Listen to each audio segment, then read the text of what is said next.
오늘 함께 나눌 말씀의 제목은 만민이 기도하는 집입니다. 다 같이 한번 따라 합시다. 만민이 기도하는 집. 여러분, 저는 가끔 아침 식사 대신에 간단하게 샌드위치를 먹곤 하지요. 왜냐하면 샌드위치가 나름의 색다른 맛이 있기 때문입니다. 마가복음의 가장 큰 특색은 성경 말씀이 바로 이 샌드위치 기법으로 쓰여져 있다는 데 있습니다. 한번 가정해 보십시다. 여기에 샌드위치가 있어요. 샌드위치에는 뭐가 있어죠? 식빵이 있어야 되잖아요. 그 식빵 안에 뭐가 있어요? 햄을 좋아하는 사람은 햄 샌드위치, 저는 계란을 좋아해서 계란 샌드위치를 먹습니다. 또 어떤 사람들은 치즈를 좋아하고 어떤 사람들은 다른 그 무엇을 좋아하죠. 그래서 식빵에다가 그것을 넣어야 그 샌드위치 맛이 살아나는 겁니다. 물론 식빵 그대로 구워 먹어도 맛있어요. 근데 그 안에 무엇을 넣느냐에 따라서 그 샌드위치가 더 특이한 맛을 낼 수 있는 겁니다. 마가복음이 바로 그렇게 되어 있다는 겁니다. 마가복음 6장 7절에서 13절에 보게 되면 12제자를 둘씩 전도하러 보내는 이야기가 나옵니다. 그런데 그 다음에 6장 14절부터 29절까지를 보게 되면 생뚱맞게도 세례 요한의 순교에 관한 이야기가 등장합니다. 그러다가 또다시 30절에서 33절에 보면 12제자가 전도하고 돌아와서 예수님께 보고하는 이야기가 나옵니다. 여러분, 이러한 기법을 샌드위치 기법이라고 하는데요. 이러한 구조는 비슷한 이야기가 나오는 가운데 마치 엉뚱한 이야기가 삽입된 것처럼 그렇게 느껴집니다. 근데 사실은 엉뚱한 이야기가 삽입된 것이 아니라 앞과 뒤의 이야기를 통해서 조금 더 그 내용을 강조하려는 뜻이 내포되어 있는 것이죠. 마치 샌드위치죠. 그 안에 무엇이 들어있느냐에 따라서 그 샌드위치가 더 맛있는 것처럼. 즉, 예수님께서 12제자를 파송하시고 돌아와서 보고하는 내용 사이에 세례 요한의 순교를 삽입함으로써 제자로 파송되어 일하는 것이 마치 순교자와 같다. 순교자의 각오를 가지고 주의 일을 힘써 전해야 한다.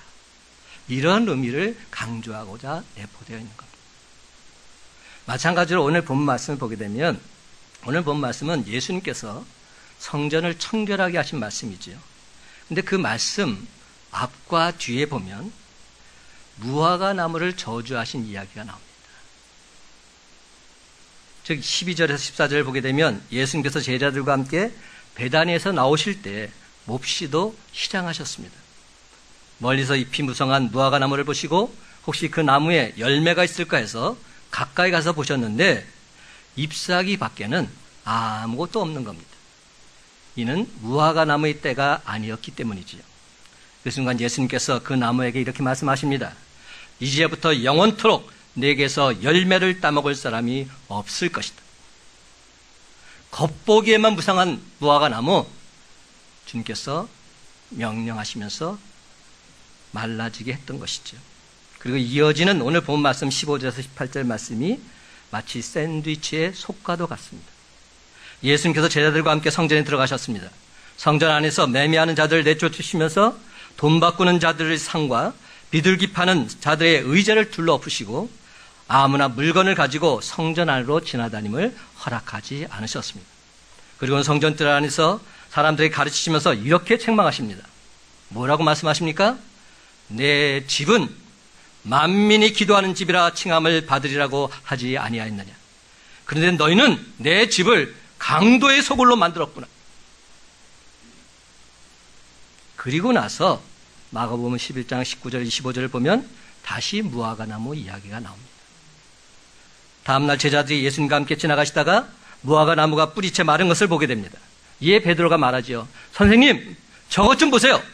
선생님이 저주하신 저 무화과 나무 말라버렸습니다. 그때 예수님께서 하신 말씀이 우리가 너무나 잘 아는 말씀입니다. 하나님을 믿으라.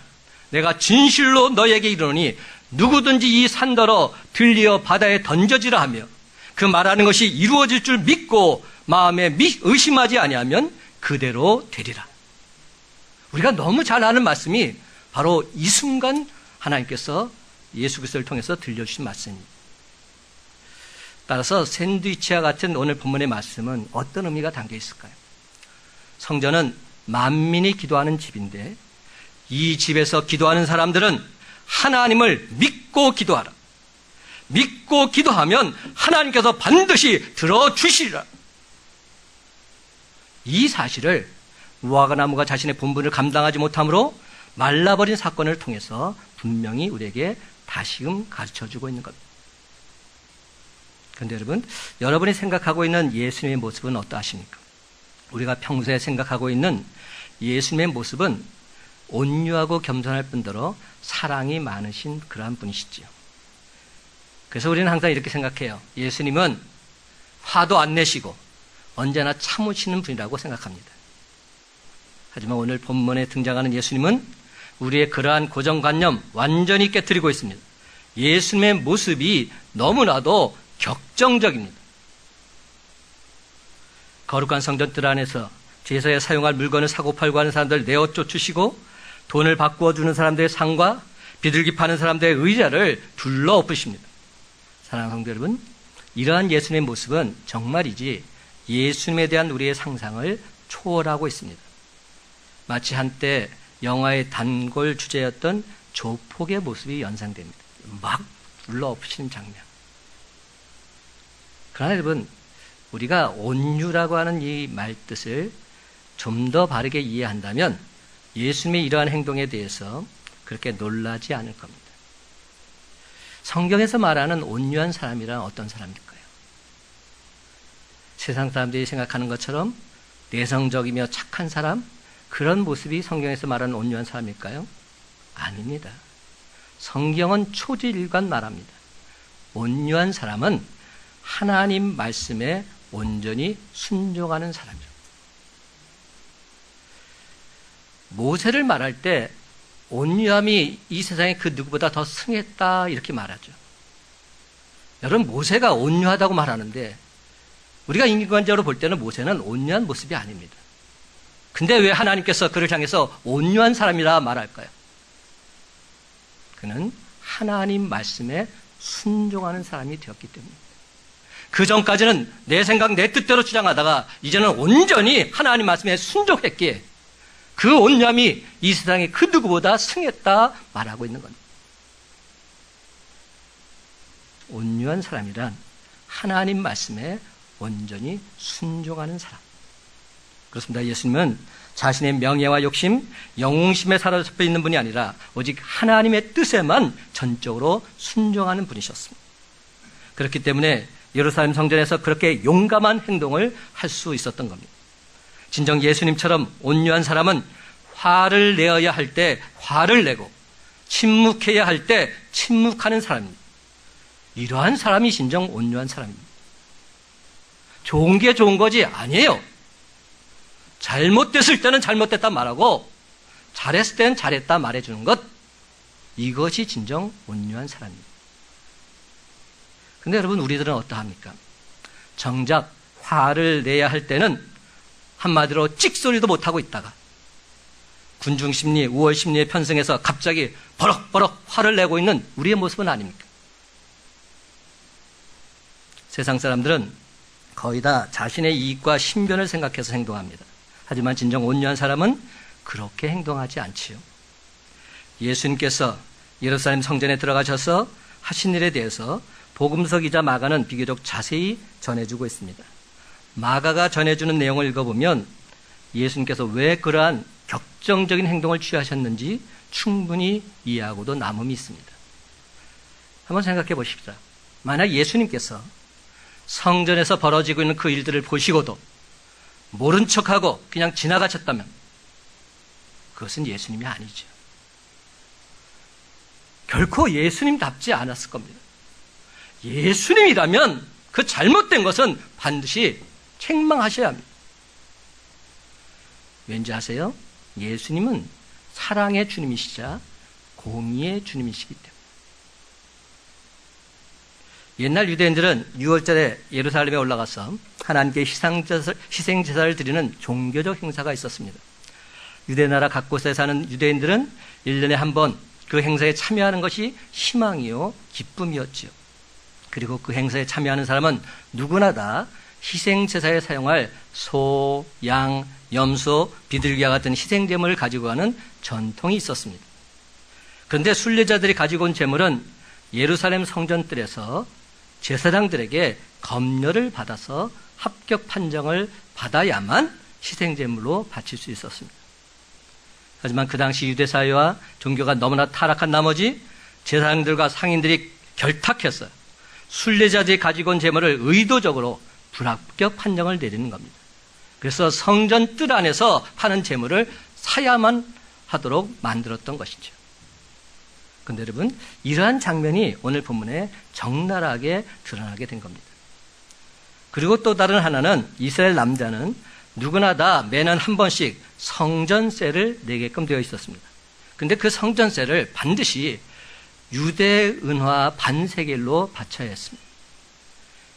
그런데 그 당시는 유대 은화를 사용하지 않았어요.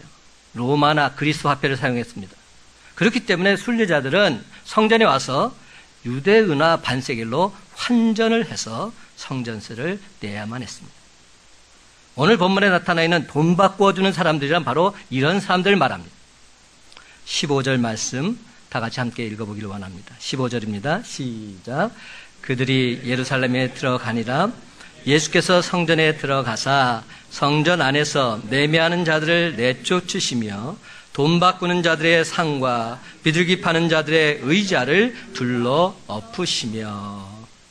그렇습니다. 예수님께서 성전에서 돈을 바꿔주는 사람들의 상과 비둘기 파는 사람들의 의자를 둘러 엎으셨다는 이것은 바로 이러한 배경에서 되어진 일들입니다.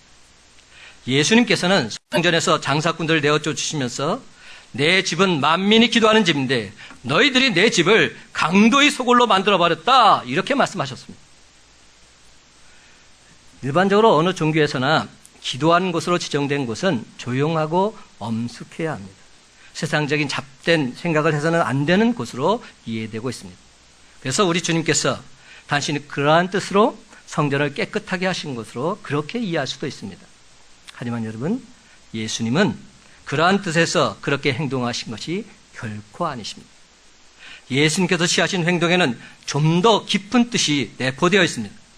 먼저 예수님께서 의분을 나타내신 것은 만민이 기도하는 집인 성전에서 거짓과 불의의 행위가 자행되었기 때문에, 기도해야 될 그곳에서 거짓이 횡행하고 불의한 행동이 남발되었기 때문에, 또 다른 하나는 예수님께서 이 땅에 오심으로 지금까지 유대 성전에서 해오던 종교의식은 끝나고 유대인이나 이방인이나 누구든지 하나님 앞으로 나와서 예배드릴 수 있는 새로운 길이 열렸음을 온 세상에 알리신 것입니다. 그 새로운 길이란 무엇일까요? 바로 예수 그리스도를 통해서만 들어갈 수 있는 길을 뜻합니다. 요한복음 14장 13절 말씀입니다. 너희가 내 이름으로 무엇을 구하든지 내가 행하리니 이는 아버지로 하여금 아들로 말미암아 영광을 받으시게 하려 함이라. 미국의 영성신학자 리차드 포스터는 기도는 하나님의 마음을 여는 열쇠라고 했습니다. 기도로 하나님 마음을 열고 그 안에 들어가면 거기에는 평안, 기쁨, 다정함, 교제, 솔직함, 친밀함, 용납이 있다고 했습니다. 그렇습니다, 여러분. 인간의 본향인 하나님의 마음으로 들어간 열쇠가 기도라면 그 문은 바로 예수 그리스도를 통해서만 가능한 줄 믿으시기 바랍니다. 그래서 우리는 늘 언제나 이렇게 기도드리고 있지요. 예수님의 이름으로 기도합니다. 아멘. 그래서 이렇게 기도하는 겁니다. 예수님의 이름으로 기도합니다. 오직 예수님의 이름밖에 없죠. 옛날 이스라엘 백성들은 하나님 앞으로 나아가기 위해서 반드시 희생제물을 가지고 가서 제사장을 통해서 하나님과의 만남이 이루어졌습니다. 그러나 예수 그리스도께서 이 땅에 오신 이후부터 그러한 번거로운 절차는 필요 없게 되었지요. 예수 그리스도 안에 있는 하나님의 은혜와 자비의 문을 통해서 직접 하나님께로 들어갈 수 있게 된 겁니다. 하나님과의 직접적인 대화가 시작된 것입니다. 그 순간 하나님과의 대화는 피상적인 대화가 아니라 매우 솔직한 대화입니다. 그렇습니다. 하나님과의 진실한 대화, 바로 그것이 기도인 것입니다. 그렇다면 여러분, 온유하신 예수님께서 성전에 들어가셔서 성전 안에서 매매하는 자들을 내쫓으시고 돈 바꾼 자들의 상과 비둘기 파는 자들의 의자를 둘러보시면서 대노하셨던 이유가 과연 무엇일까요? 한마디로 성전이 성전 노릇을 하지 못했기 때문입니다. 성전이 성전되지 못했기 때문에, 성전의 역할을 온전히 감당하지 못했기 때문에. 그렇다면 여러분, 성전의 본래 역할은 무엇입니까? 17절에 분명히 나와 있습니다. 17절 말씀 다 같이 한 목소리 읽기를 원합니다. 시작. 이에 가르쳐 이르시되 기록된 바 내 집은 만민이 기도하는 집이라 칭함을 받으리라고 하지 아니하였느냐. 너희는 강도의 소굴을 만들었도다 하시매. 아멘. 만민이 기도하는 집. 그렇습니다. 이것이 바로 성전의 역할입니다. 성전, 곧 하나님의 집의 제일 큰 목적은 바로 만민이 기도하는 집이라는 겁니다. 그렇습니다. 성전은 저와 여러분이 온 족속, 온 열방을 위해서 기도하는 집이 되어야 합니다. 그러나 이와는 다르게 하나님을 찾는 순례자들의 지갑을 털어내는 강도의 소굴이 되어버렸기에 예수님께서 준엄하게 책망하고 계신 겁니다. 성전이 순례자들의 돈을 빼앗는 그런 곳이 되어버린 겁니다. 사랑하는 성도 여러분, 진정 하나님의 집 성전은 하나님의 임재를 체험하는 곳이 되어야 합니다. 시편 84편에서 성전은 여러 가지 별명을 가지고 있습니다. 주의 장막, 여호와의 궁정, 주의 제단, 주의 집, 이러한 표현들을 종합해 볼 때 성전이란 하나님이 하나님 되심을 계시하는 곳이다 말할 수 있습니다. 하나님이 하나님 되심을 계시하는 곳. 우리 그리스도인들은 하나님은 어디에나 계시다고 고백하지요. 이는 하나님의 무소부재성, 하나님의 편재성을 의미합니다. 하나님은 어디에나 계십니다. God is everywhere. 하나님이 안 계신 곳은 없습니다.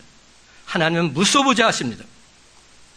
그러나 그 하나님은 놀랍게도 특별히 한 장소, 어느 한 곳을 선택하셔서 거기에서 자신의 영광을 나타내고 거기에서 자신의 이름을 나타내며 거기에서 자신의 임재를 나타내시는 경우가 성경에 등장하고 있는 겁니다.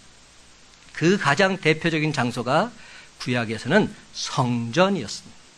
그리고 이 성전은 언제나 건물을 연상하게 됩니다. 또 실제로 예루살렘 성전이라는 건물이 그들의 예배 생활과 여호와 하나님을 섬기는 중심지였습니다. 그래서 그들은 성전에 들어갈 때마다 하나님의 임재를 경험하기를 열망했던 것입니다. 성전에서 하나님을 만난다. 여기서 나는 하나님의 거룩한 영광을 목격한다. 살아계신 하나님의 음성을 듣는다. 이런 설레임으로 그들은 성전에 들어갔던 것입니다. 그러나 여러분, 신약에 오게 되면서 건물로서의 성전은 전혀 강조되고 있지 않습니다. 성전은 하나님을 모시고 있는 그리스도인들이 예수 그리스도의 이름으로 모이는 모임인 교회 공동체를 뜻하고 있습니다. 예수 그리스도를 믿는 개인이나 단체 그 어떤 형태이든지 간에 하나님이 거하시는 곳이 바로 성전인 것입니다. 고린도전서 3장 16절을 말씀합니다. 너희가 하나님의 성전인 것과 하나님의 성령이 너희 안에 계시는 것을 알지 못하느냐. 고린도전서 6장 19절과 20절은 우리들에게 이렇게 말씀합니다. 너희 몸은 너희가 하나님께로부터 받은 바 너희 가운데 계신 성령의 천인 줄을 알지 못하느냐. 너희는 너희 자신의 것이 아니라 값으로 산 것이 되었으니 그런즉 너희 몸으로 하나님께 영광을 돌려라. 그렇습니다. 성전이 하나님이 임재하는 곳이라면 예수 그리스도께서 그 안에 거주하는 사람, 그 사람도 성전인 겁니다. 이에 대한 약속의 말씀이 있습니다. 마태복음 18장 20절 말씀. 두세 사람이 내 이름으로 모인 곳에는 나도 그들 중에 있느니라. 여기서 그들 중에라는 말은 한 사람 한 사람 안에 있겠다는 말로 기록된 것이 아니라 그들 가운데, 당신들 가운데, 우리들 가운데 주님께서 성령으로 임재하신다는 말씀입니다. 그렇습니다. 눈에 보이는 유형적인 성전의 가치보다도 하나님의 백성들이 모이는 성도의 교제, 즉 코이노니아 자체가 교회인 겁니다.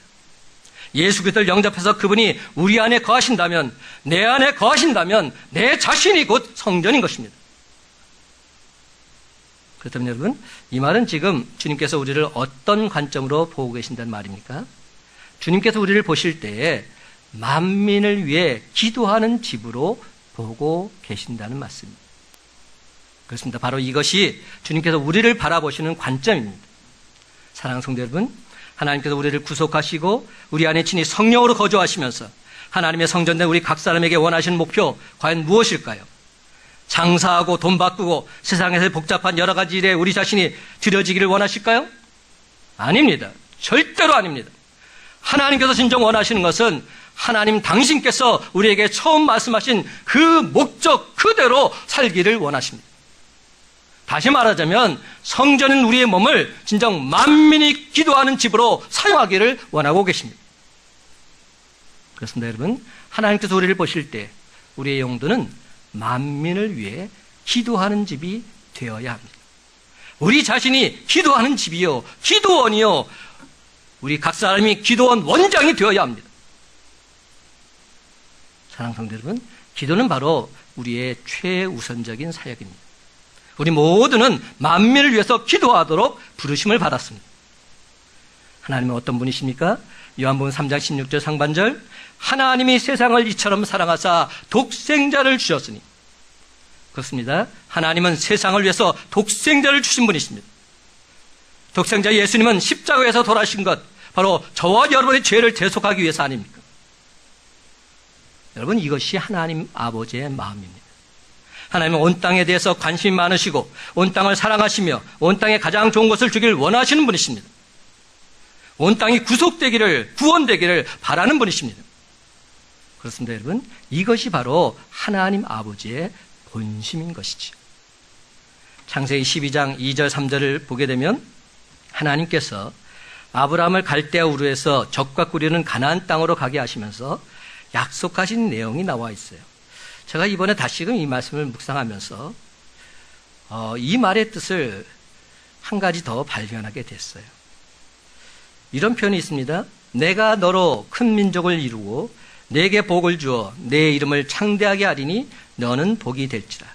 너를 축복하는 자에게는 내가 복을 내리고 너를 저주하는 자에게는 내가 저주하리니 땅의 모든 족속이 너로 말미암아 복을 얻을 것이라. 그렇다면 여러분, 이 그 약속하신 내용 과연 무엇일까요? 두 가지더라고요. 한 가지가 아니라 두 가지더라고요. 첫 번째 약속은 내가 너를 축복하리라, 이런 약속입니다. 내가 너에게 복을 주겠다는 겁니다. 그렇습니다. 하나님은 아브라함을 축복하셨습니다. 하나님께서 아브라함과 늘 함께 하시고 앞서 행하시면서 모든 필요를 다 채워주셨습니다. 또한 아브라함의 원수를 하나님 당신이 대신 싸워주셔서 승리케 하셨습니다. 인도하시고 보호하시며 함께 하신다. 이것이 진정 하나님이 축복하시겠다는 의미인 것이죠. 근데 여러분, 여기서 끝난 게 아니더라고요. 두 번째 약속이 있어요. 아브라함에게 너는 복이 될지라 땅의 모든 족속이 너로 말미암아 복을 얻을 것이라 약속합니다. 그렇다면 이 말씀 안에 담겨있는 하나님의 마음은 무엇일까요? 아브라함을 인도하시고 보호하시며 구원하신 하나님께서 말씀하시기를 나는 너의 하나님만이 아니란다. 모든 족속의 하나님이란다. 나는 모든 족속이 너를 통해서 구원받기를 원한다. 모든 족속이 너를 통해서 복받기를 원한다. 이렇게 말씀하고 있는 겁니다. 나는 모든 족속들이 너를 통해서 나 하나님을 알게 되기를 원한다. 이렇게 말씀하고 있는 겁니다. 그렇습니다, 여러분. 하나님께서는 아브라함을 바라보실 때 아브라함 개인만 바라보신 것이 아니라 아브라함을 통해서 온 세상을 바라보고 계신 것입니다. 만약 아브라함이 하나님 보시는 것처럼 세상을 바라보지 못하고 하나님 마음을 품지 않았다면 하나님께 온전히 쓰임받지 못했을 것입니다. 그렇습니다. 믿음의 조상 아브라함은 자신의 삶을 드리면서 자신에 대해서만 관심을 가진 것이 아니라 나를 통해서 온 족속이 축복받는 것에 관심이 있었습니다. 아브라함과 이삭과 야곱은 하나님께서 말씀하신 것이 과연 무슨 뜻인지 깨달아 알았습니다. 하나님께서 나를 축복하시면서 나를 바라보실 때마다 모든 족속을 축복하고 계심을 깨달아 알았던 것이지요. 그런데 가면 갈수록 이스라엘 백성들에게는 이런 마음이 사라지고 말았던 겁니다. 언제부터인지 온 족속을 잊어버리고 나 자신만 바라보게 된 겁니다.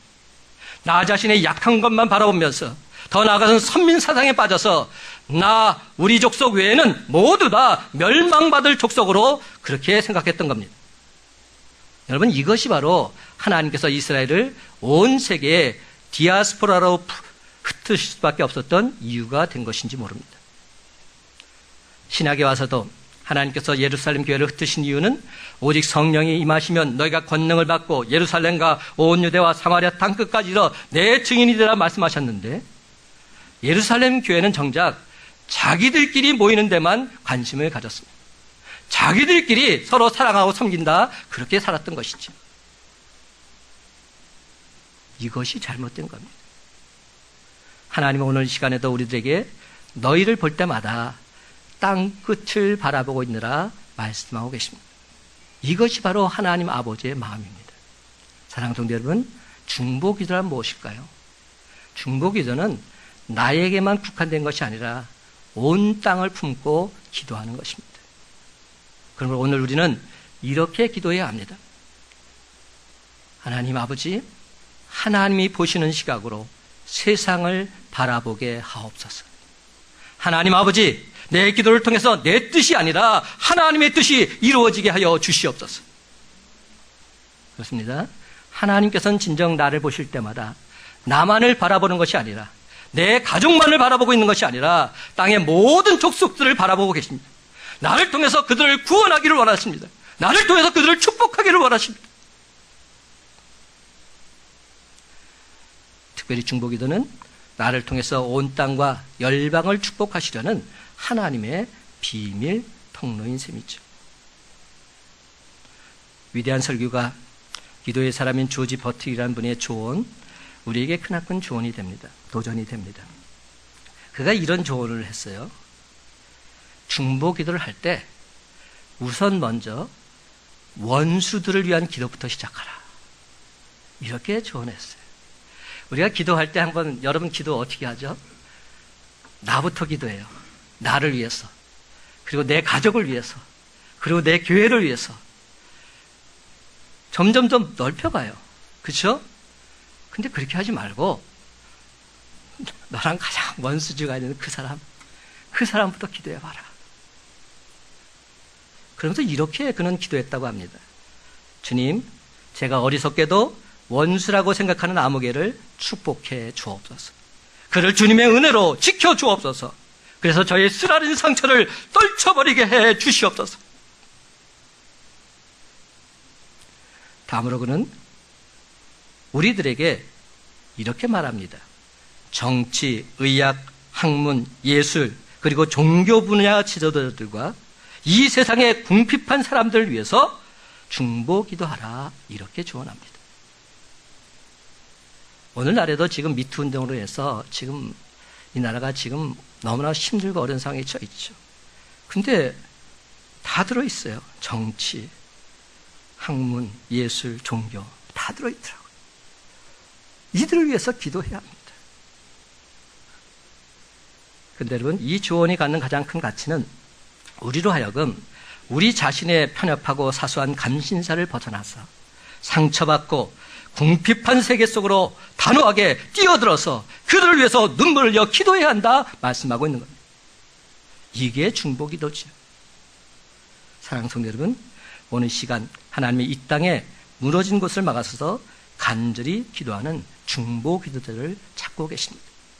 에스겔서 22장 30절 말씀, 이 땅을 위하여 성을 쌓으며 성 무너진 데를 막아서서 나로 하여금 멸하지 못하게 할 사람을 내가 그 가운데서 찾다가 찾지 못하였노라. 하나님께서는 만민이 기도하는 집으로 우리를 부르신 본래의 뜻대로 오로지 기도에 힘쓰는 자를 간절히 찾고 계십니다. 하지만 대부분의 사람들 앞에서 자기 자신을 드러내기만을 원합니다. 하나님과 단둘이 만나는 골방 속으로 들어가서 하나님과 간절히 인격적인 대화를 나누기를 원하지 않습니다. 이제 말씀을 맺습니다. 사랑하는 성도 여러분, 이 사순절 기간에 십자가에서 날 위해 피 흘리신 바로 그 주님을 인격적으로 만나기 위해서라도 기도의 골방으로 더 깊숙이 들어가는 저와 여러분 되시길 간절히 바랍니다. 그렇습니다. 여러분, 진정 하나님이 기뻐하시는 만민이 기도하는 집이 되어서 저와 여러분을 통해서 날마다 하나님의 위로하심, 하나님의 평강, 하나님의 축복이 폭포수처럼 흘러 넘쳐나게 되시기를 예수님의 이름으로 간절히 축원합니다.